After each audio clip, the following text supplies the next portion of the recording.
Muy buenas noches, mi nombre es Brian Vázquez. Voy a hablar acerca de la evaluación práctica de la materia de fenómenos de transporte de calor con referente al tema de conducción en régimen estacionario.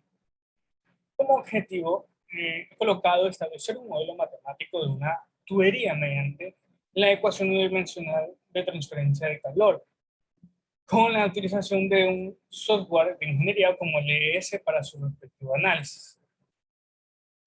Eh, En la descripción del caso de estudio, tenemos aquí un pequeño diagrama donde prácticamente vemos una tubería, refleja una tubería, donde existen variables tanto con la temperatura 1 y 2, radio 1 y 2. Esto hace referencia a la temperatura interna, radio interno, la temperatura externa y el radio externo.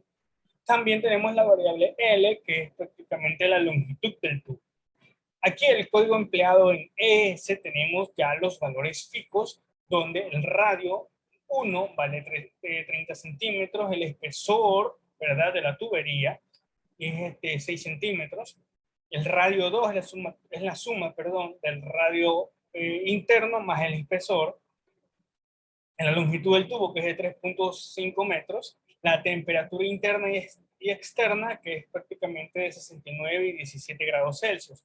También el coeficiente de conductividad es de 50 watts por metro por grados Celsius. También, bueno, en el ES calculamos el área de transferencia de calor. En este caso, el área de transferencia es todo el cuerpo de la tubería. No es su sección transversal.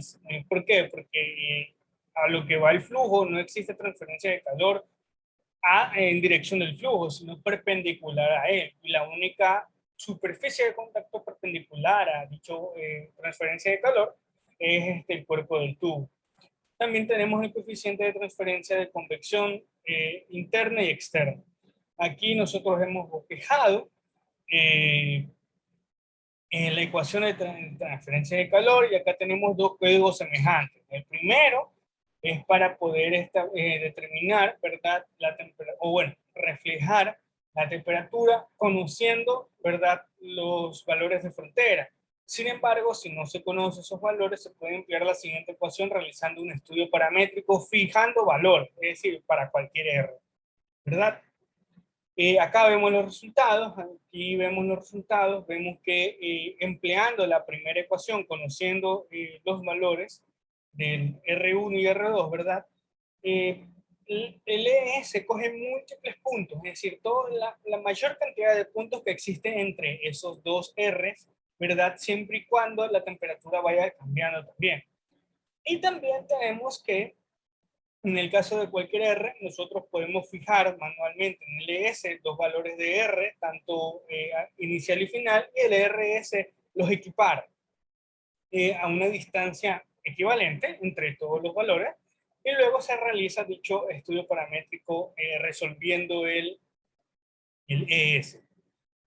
Aquí vemos la gráfica, la línea celeste, ¿verdad? Es la que refleja la línea la gráfica resultante del estudio paramétrico. Y la línea negra en realidad no es una línea negra, son los múltiples puntos que existen dentro en la resolución, perdón, de la integral, ¿verdad?